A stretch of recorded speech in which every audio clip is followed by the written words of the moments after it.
नमस्कार साथियों। कल से मेरे खिलाफ एक स्क्रिप्टेड कैंपेन चलाया जा रहा है। सेम भाषा, सेम बातें, सेम आरोप। ये कोई कोइंसिडेंस नहीं है, बल्कि एक कोऑर्डिनेटेड अटैक है। पहले मैंने सोचा कि मुझे इसका जवाब नहीं देना चाहिए। फिर लगा कि कहीं एक झूठ को 100 बार बोला जाए तो कुछ लोग मान ना लें, इसलिए मैंने सोचा कि जवाब दूं। आम आदमी पार्टी ने 3 आरोप लगाते हुए यह कहा कि इन 3 आरोपों की वजह से हम राघव चड्ढा को पार्लियामेंट में बोलने का मौका नहीं देंगे। राघव चड्ढा के पार्लियामेंट में बोलने पर रोक इसलिए लगाई गई क्योंकि उन्होंने ये 3 गलतियां करी। मैं एक एक करके इन तीनों पर आपसे बात करना चाहूंगा। पहला आरोप कि जब ऑपोजिशन पार्लियामेंट से वॉकआउट करता है, सदन से वॉकआउट करता है, तो राघव चड्ढा वहीं बैठे रहते हैं, वो वॉकआउट नहीं करते। यह सरासर झूठ है, सफेद झूठ। मैं चुनौती देता हूं, एक इंस्टेंस, एक दिन ऐसा बताइए जब ऑपोजिशन ने वॉकआउट किया हो और मैंने उनका साथ ना दिया हो, मैं साथ में वॉकआउट नहीं किया हो। और पार्लियामेंट में तो हर जगह सीसीटीवी कैमरा है, आप सीसीटीवी कैमरा निकाल कर दिखा दीजिए, दूध का दूध और पानी का पानी हो जाएगा। दूसरा आरोप लगाया कि राघव चड्ढा ने चीफ इलेक्शन कमिश्नर के इंपीचमेंट मोशन पर, यानी कि मुख्य चुनाव आयुक्त को हटाने वाली जो याचिका थी, उस पर साइन करने से मना कर दी। दूसरा सफेद झूठ।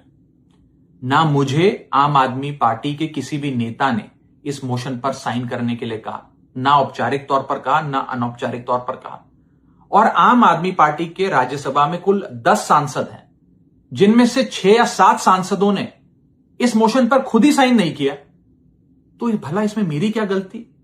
खाली सारा दोष मुझ पर ही क्यों मढ़ा जा रहा है?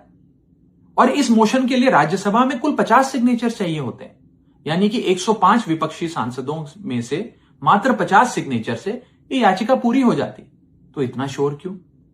और तीसरा आरोप जो मुझ पर लगाया गया वो ये था कि राघव चड्ढा डर गए हैं और इसलिए वो बेकार मुद्दे उठाते हैं। पहली बात मैं बता दूं कि मैं पार्लियामेंट में शोर मचाने, चीखने, चिल्लाने, माइक तोड़ने या गाली देने नहीं गया। मैं वहां पर जनता के मुद्दे उठाने गया हूं, लोगों की बात करने गया हूं। और मैंने कौन सा मुद्दा नहीं उठाया?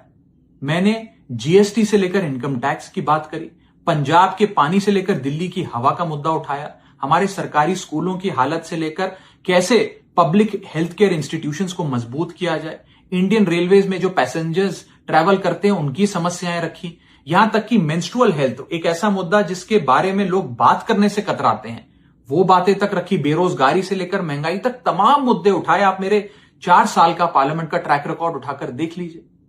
और मैं पार्लियामेंट में इंपैक्ट क्रिएट करने गया हूं, मैं पार्लियामेंट में रकस क्रिएट करने नहीं गया।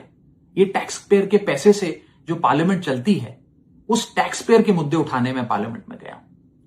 अंत में मैं बस इतना कहना चाहता हूं कि जो लोग आज मुझ पर आरोप लगा रहे हैं, झूठे आरोप लगा रहे हैं, कि हर झूठ को बेनकाब किया जाएगा और हर सवाल का जवाब दिया जाएगा, क्योंकि मैं घायल हूं, इसीलिए घातक हूं। जय हिंद।